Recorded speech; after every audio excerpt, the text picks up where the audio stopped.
আমার ওষুধ শেষ, ঘন ঘন কাশি হয়, বুকের বাম পাশে ব্যথা, ঝাপসা দেখি সব সময়। এসব কথা ছেলের কানে যায় না,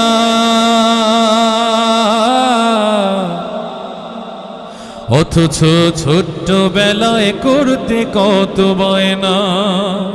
আমি এক হতভাগা বাবা,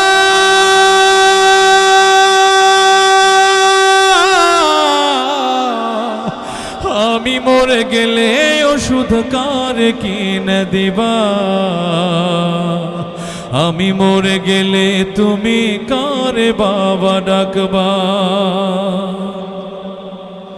বউটা তোমার কত কিছু চায়, কত টাকা খরচ করো অভিযোগ ছাড়াই।